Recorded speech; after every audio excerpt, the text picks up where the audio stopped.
Tim Inafis Polda Sumatera Barat melakukan olah tempat kejadian perkara ditemukannya pelajar berusia 13 tahun yang tewas diduga akibat dianiaya oknum polisi. Olah TKP dilakukan polisi untuk membuat terang penyebab kematian Afif Maulana karena terjatuh dari jembatan saat pembubaran aksi tawuran, bukan akibat dianiaya polisi.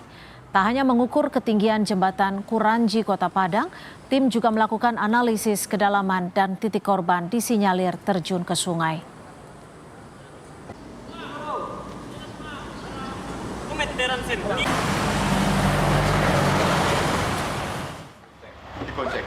Kapolda Sumatera Barat Irjen Suharyono yakin kematian pelajar Afif Maulana bukan karena adanya tindakan kekerasan yang dilakukan personel saat mengamankan aksi tawuran.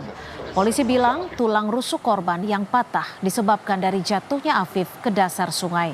Sementara lebam yang ditemukan pihak keluarga, menurut polisi itu adalah lebam jasad, bukan penganiayaan.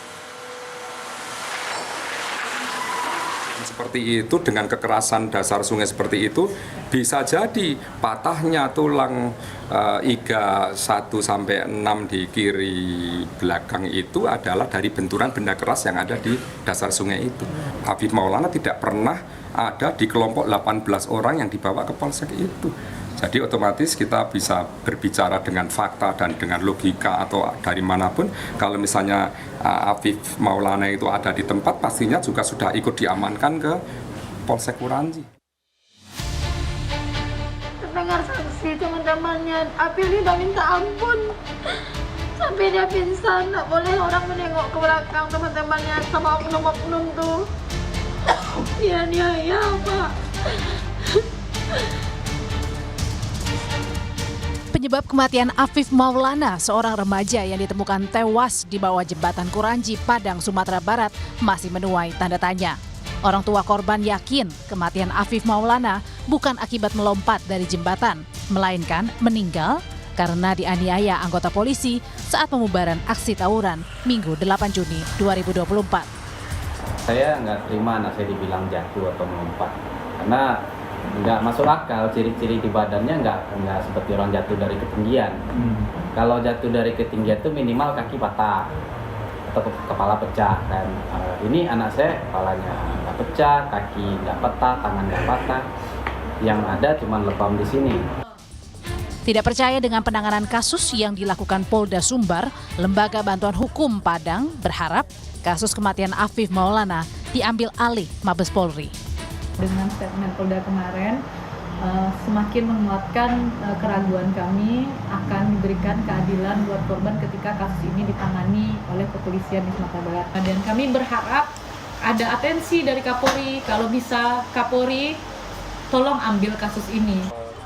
Sementara Komisi Kepolisian Nasional Kompolnas mendorong Polda Sumatera Barat menyelidiki dugaan penganiayaan yang dilakukan anggotanya.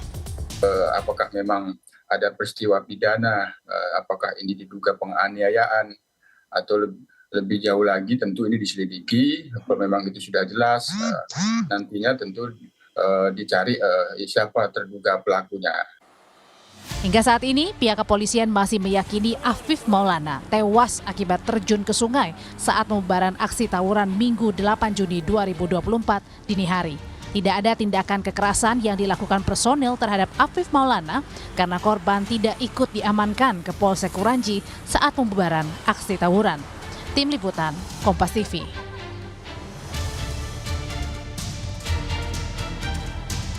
Mendalami dugaan kasus penganiayaan Afif Maulana oleh polisi, Kompolnas berencana akan mengunjungi Polda Sumatera Barat. Selengkapnya kita akan berbincang dengan Ketua Kompolnas Beni Mamoto. Pak Beni, selamat sore. Terima kasih sudah bergabung bersama kami. Sudah adakah jadwal atau agenda kapan Kompolnas akan berkunjung ke Padang, Sumatera Barat untuk meneliti lebih luas lagi terkait dengan insiden ini? Ya, ini saya dalam perjalanan menuju bandara untuk terbang ke Padang karena kami sudah berkoordinasi dengan Polda untuk nanti kami melihat TKP-nya, kemudian menerima gelar perkara, kemudian mewawancarai beberapa saksi yang ada kaitannya dengan masalah ini, termasuk nanti menyangkut masalah SOP penanganan tawuran dan sebagainya, itu semua kami akan supervisi.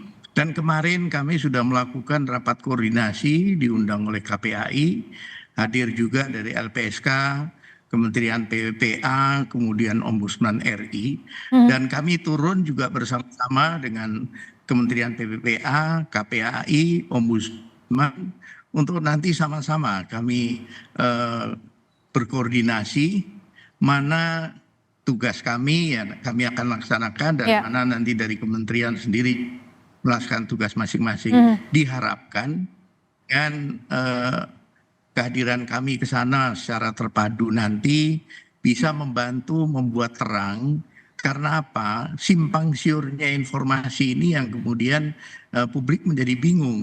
Kalau dari hasil koordinasi kemarin itu apa dugaannya, Pak Beni? Ya dari keterangan sementara, ya saya katakan sementara karena nanti setelah kami menerima gelar secara langsung kami dalami, baru nanti secara lengkap. Sementara sih dari keterangan yang kami peroleh bahwa teman korban itulah orang terakhir yang bersama-sama dengan korban, dan dia mengatakan bahwa dia diajak untuk lari dan menghindar dari aparat, terjun ke sungai, tapi yang bersangkutan tidak mau, sehingga bersangkutan kemudian saksi ini diamankan oleh aparat.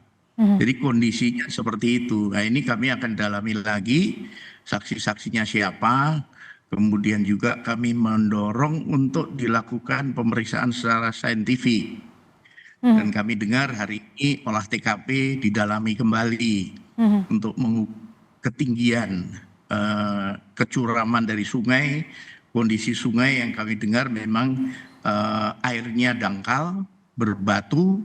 Nah ini tentunya menjadi faktor-faktor yang nanti akan menjadi bahan masukan buat ahli. Karena hasil otopsi itu nanti akan dipersandingkan dengan kondisi real di lapangan, begitu. Tapi Pak Beni, kalau dari Kompolnas sendiri menilainya apakah kasus ini perlu diambil alih oleh Mabes Polri? Karena hingga saat ini Polda Sumatera Barat juga yakin betul bahwa tidak ada penganiayaan. Ya, dalam hal ini dengan hadirnya pengawas eksternal, ya, bukan hanya Kompolnas, tetapi juga dari KPAI, kemudian dari Ombudsman RI. Ini tentunya sudah satu langkah di mana kami turun untuk memastikan apa yang sesungguhnya terjadi. Nah kalau semua kasus harus ditarik di Mabes memang agak berat juga, ya. Sementara ketika ini bisa nanti dituntaskan di tingkat Polda, dan kami sarankan nanti ada forum gelar lengkap. Beberapa kasus kita selesaikan dengan cara itu, seperti contoh bunuh diri anggota Lantas di Samosir, itu selesai dengan gelar lengkap menghadirkan ahli. Jadi semua pihak mendengar apa pendapat ahli, apa hasil pemeriksaan visum itu, sehingga secara ilmiah, bukan menduga-duga, tapi secara ilmiah bisa dijelaskan. Pak Beni, ini kan saat ini orang tua korban menemukan luka lebam dan tulang yang patah. Apakah nanti setibanya Anda di Padang, Sumatera Barat akan langsung menemui pihak keluarga atau agenda pertama akan bertemu dengan siapa, Pak Beni? Agenda pertama karena kami sampai sudah agak sore, ya, sudah agak malam. Kami tentunya semaksimal mungkin ingin menggunakan waktu yang ada untuk wawancara saksi-saksi yang ada relevansinya dengan kasus ini. Kemudian nanti malam, dini hari pada saat peristiwa terjadi, kami akan ke TKP. Kami akan lihat suasana TKP pada jam itu, jarak pandang, kegelapannya bagaimana dan sebagainya. Ini kami akan cocokkan dengan keterangan saksi. Kamu lihat nggak? Nah kalau dia bilang lihat sementara gelap gulita kan, ya itu dipertanyakan. Seperti itu contohnya.